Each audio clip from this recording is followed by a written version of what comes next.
All right, so the first conversation is about abortion again. Yes, I know it's been a bit of a heavy topic on my channel of late. It's good though.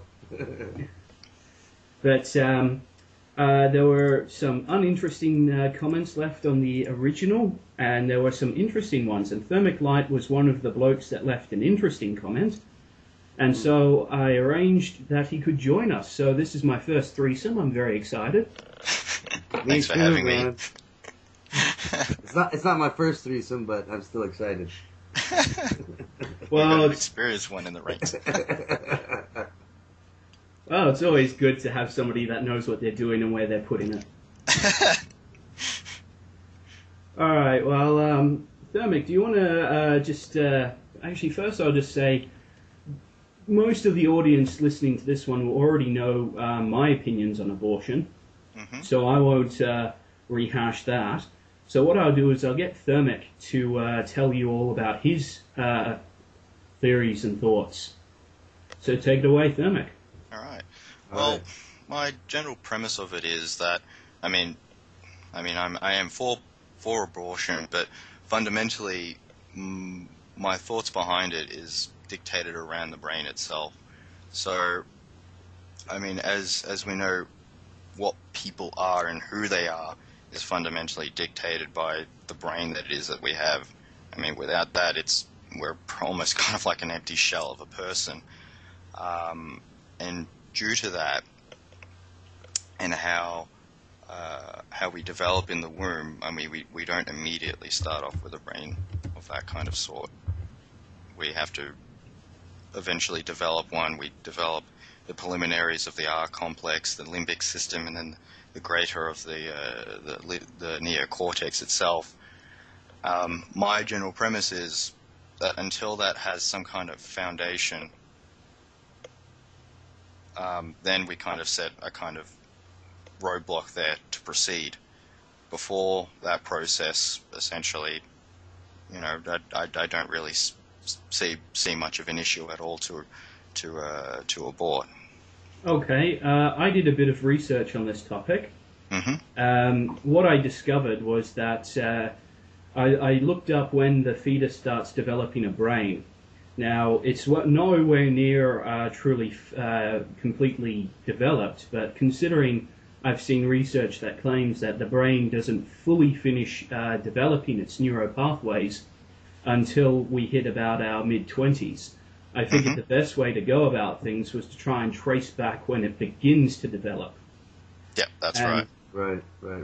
And what I found was at the 3-week mark after conception, at that stage, the brain begins, the spinal cord begins, and some organs begin to develop. And then I looked up what weeks it's legal to continue to actually abort at, and this was only by UK that I could find. It's by the 26-week mark. So do they have different days or months or weeks that you can abort in different countries? I think it is relative. I think it depends. Even America gets a bit more tricky with their state laws as well. But everything seemed to be around the 20-week mark. Sorry, the 26-week mark. After that, it became illegal to abort. I think it depends on the circumstances as well.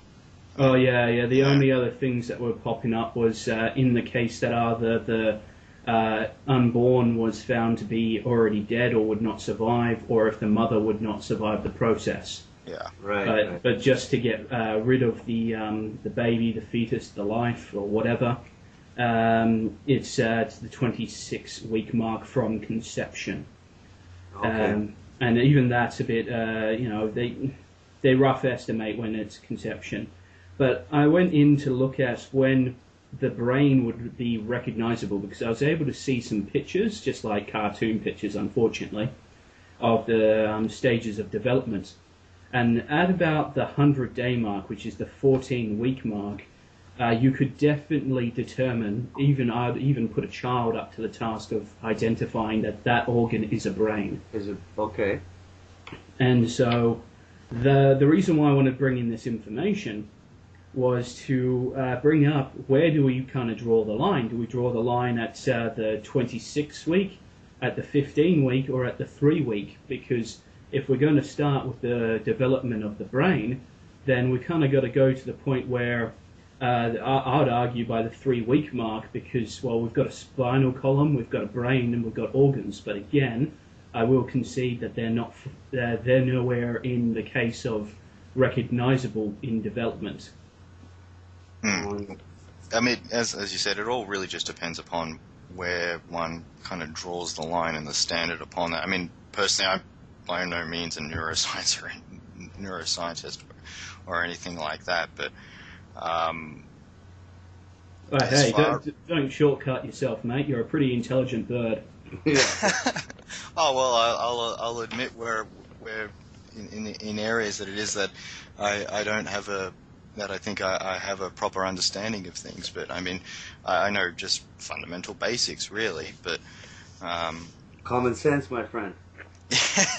well, that helps too, but then it has a habit. Sometimes when you research some things, you have a habit of finding completely counterintuitive things that you would ever imagine. I mean, quantum physics is namely one. But it all just fundamentally depends upon the standard where you can kind of research and understand what the brain is doing at that very moment, because it's going through really rapid developments, and it's developing new synapses and connections and all that kind of thing. I mean, the general shape of it, I don't necessarily think is enough to kind of establish whether to kind of draw a line, but more specifically whether it has, how can I say, function?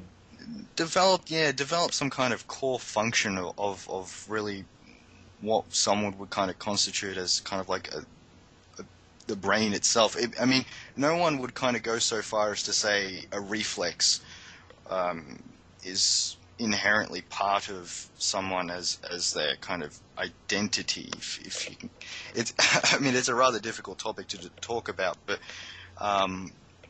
welcome to the show. Yes. Yeah. So, like neurons firing. I mean, it's not just that in and of itself that I think is important. It's the general how it's. I mean, say like a CPU, for instance, you wouldn't kind of say if you've only got half a CPU, for instance, that it just wouldn't function properly, if you understand what I mean. That to actually have some kind of core mechanism within the brain that's making the processes of that human kind of concrete. Well, on that topic, what about in the case of somebody born with a mental handicap? They would be essentially functioning with only half a processor. Is it right that once they're born, because we can't discover those things truly until they're born, is it right to then euthanize? And the same with the elderly who starts suffering from Alzheimer's. And the reason why I bring this up is because I would look at it as the case within the womb, it's at least developing, whereas once, particularly with the case of Alzheimer's, it's degrading. Is it true that they can't, let's say, what do you call it, retardation? What's the proper word for that? Oh, I don't fucking care, mate. Retardation is just general, really. I mean, Down syndrome is one form of retardation. Yeah. I mean, can they detect that in the womb? Can they do that? I don't believe so. Oh, can they? I think they can. Mm-hmm. Oh, that's interesting. But it's, I mean, as you describe SixSensessss, I mean, it's, I don't think the standards need to be necessarily that high. Say, as a circumstance with somebody with Down syndrome, that's just an unfortunate circumstance in which the brain didn't develop ideally. Right. You know what I mean? I mean, we still have circumstances that if we figure out, say, if a fetus is developing Down syndrome, then, you know, that's often kind of cause to abort that baby. And, I mean, as much as somebody's born with Down syndrome, all right, that's kind of, that's circumstance, but I would think it would be a very difficult process to push somebody through to have that kind of obligation to have them take care of someone that they fully know is going to have a disability that's really going to handicap them throughout their entire life. Really, it's a huge obligation. Yes, and I completely agree with that. As somebody who is actually mentally handicapped myself, me too. It's definitely. I won't necessarily say more difficult, but more complicated at least. But the reason why I wanted to bring it up was in the case of the development of the brain, and where I think you're going, Thermic, is with the concept that you want some sort of either a primary function more than just enough in the brain to create some movement in the limbs. You want more. You would really like a standard set along the lines of that. Okay, yes, we see that there is some sort of function that's going on higher than just animal-based instinct. But, pretty much, yeah.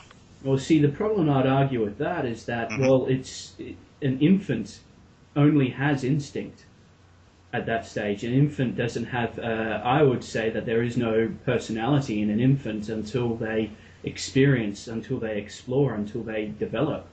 I would agree with that.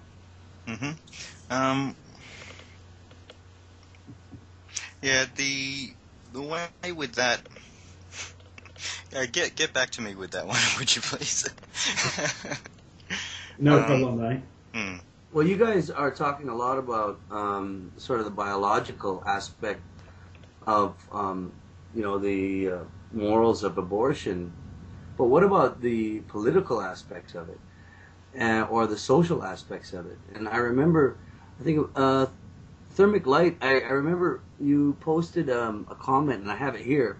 It was a great comment, how you said, however, I think the converse is possible. If women knew that they couldn't leverage a system against unwilling men and had to support the child themselves lest they lose the child, then I'd maintain that they would wise up like they once did before. And I commented on that, and I thought, as far as sort of a social aspect of abortion, what we have here is women almost being encouraged to make that decision through the societies that they live in, or the governing bodies above them. I mean, what about that? Well, they're fundamentally encouraged to throw responsibility in large ways. I think they're encouraged to make that decision to abort, and then also, or even keep it. But the key thing is that, say, when you're making comparative view between men, they are literally obligated they have no say whatsoever. Of course, yeah. So it kind of makes it a lot easier for her, whatever her moral inclination is, to do whatever she kind of wants to do. Whereas in the past, she had no birth control in the past and all that kind of thing. And in that circumstance, she had to be a lot more careful about who she slept around with.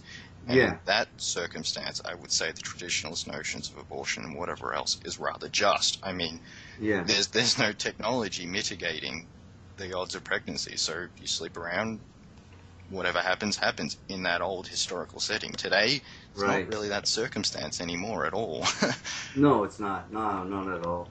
And I see that, and with the main point I think that came up with the last time I spoke with SixSensessss about abortion was the concept of fuck up control, and the idea that there are so many avenues to avoid it for women, yet it still is perpetuating itself. Yeah, exactly. I'll jump in here a bit. Yeah. What we have, in my opinion, is that we have the culture of you go girl, you do whatever the hell you want, whenever the hell you want, and fuck the responsibilities. And this is very beneficial to political parties and also to corporations.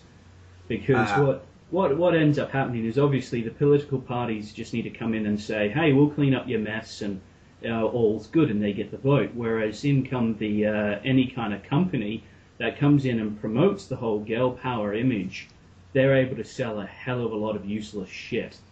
Yeah. And that's one of the big factors, I feel, in the case of society and within the political sphere when it comes to abortion. Because as I argued in my video specifically entitled Abortion is Fuck Up Control, that the abortion process is rather unpleasant. In fact, I read a post on a comment from a girl, I assume in America, who was a teenager, who was asking what's the cutoff limit for an abortion.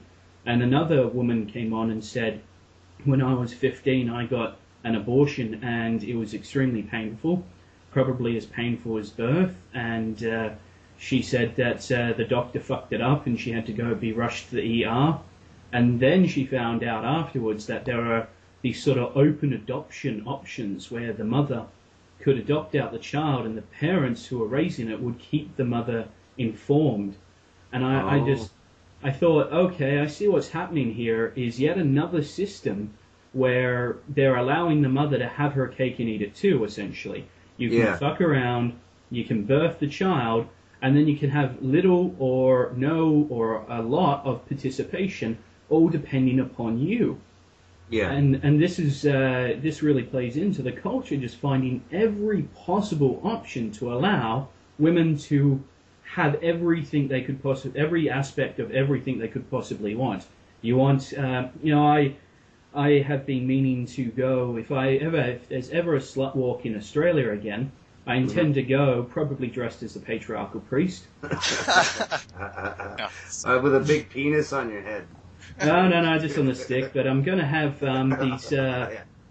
have these pamphlets that will say what sort of sex acts I'm into, and a contact email or a phone number that I can just destroy afterwards.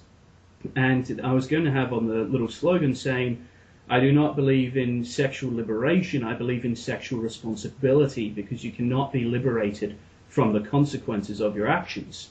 Yeah. And this is something that we just don't see in our culture for women, because we just don't want to give them any kind of responsibility. Yeah. It's an old story, man. You remember that? Did you guys see that that viral video about that woman that videoed her abortion? Yeah, I was going to say she actually felt happy about it. Yeah, I mean that's what she said. I haven't seen that one, but you haven't seen it? Oh, yeah, you should see it.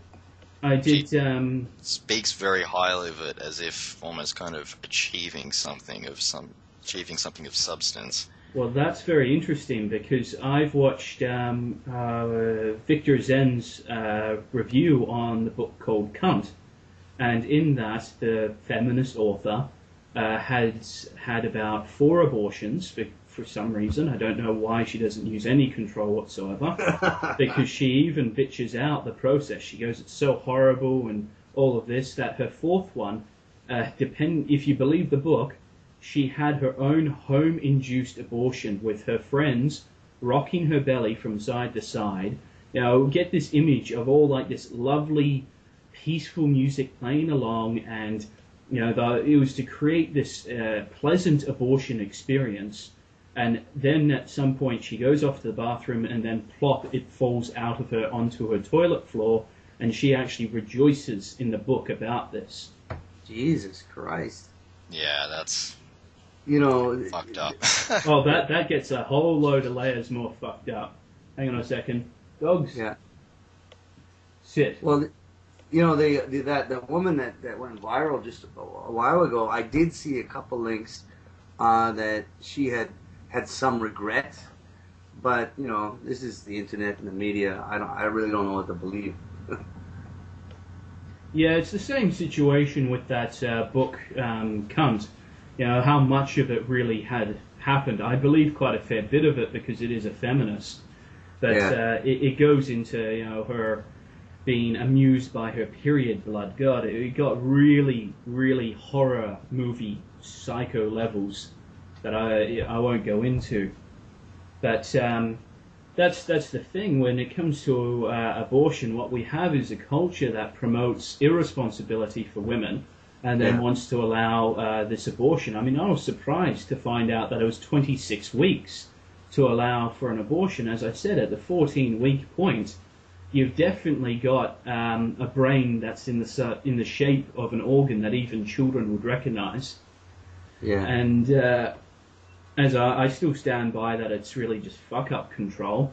I don't see it in any other capacity, except for maybe being used in a bit of a scary aspect to get rid of unwanted children, like not just oh whoops I had sex, but like oh we can tell this child's got Down syndrome, we can tell this child's got blue eyes, we can tell this child's got.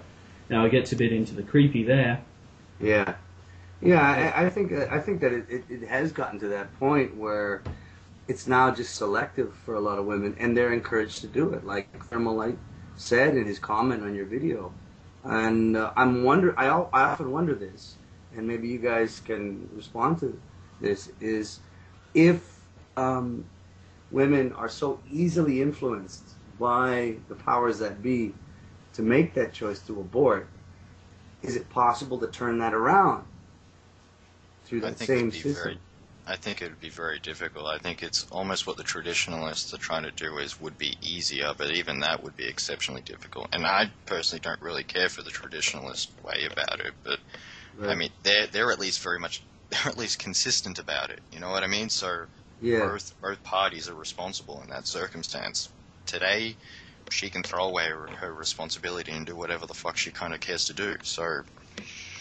I would say that I've had this personal belief that when it comes to men and women, women are very easy to manipulate as a group, but very difficult to manipulate as individuals. Men are very difficult to manipulate as a group, but very easy to manipulate as individuals. Yeah. If that came out correctly. No, I think I understand what you mean. I think it becomes easier if you can convince the general population of women that it's for their own good, and it will have them in such a circumstance where they will contradictorily accept certain concepts. So you have something like women-only taxis, but if you force them into that circumstance, then they wouldn't be happy about it, if you kind of understand what I'm saying. Yeah. Definitely. Well, we've talked on this topic for quite a bit. Do we want to just get final thoughts on abortion? For myself, I've already stated. So, Thermic, do you want to just put in your final thoughts and move on to the other topic, unless you guys are still keen to go with this one? I'm okay, man. We can move on. I think we can transition into the next one pretty easily. Well, just to try and get back to the question that you were giving me before, it really borders on to my limited knowledge about the brain itself. So unfortunately, I can't really go so far as to make a pinpoint, and I think it's very difficult for anyone to really make a pinpoint in that sense, just because of our fundamentally limited knowledge of the brain. But my general premise is it just extends to an extent where the brain is fundamentally, when it's developed some kind of fundamental concept. I know that the brain always fundamentally keeps developing even after birth and proceeds through childhood and puberty and all that kind of stuff, but just to kind of when one can kind of draw the line kind of thing, more or less.